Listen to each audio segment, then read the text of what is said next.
I'm going to show you 4 types of dogs for benches. Okay, let's go.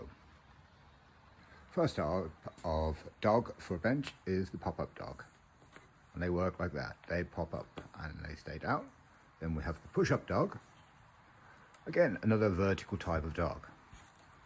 That's good. And then we have also a lateral dog. I know that comes.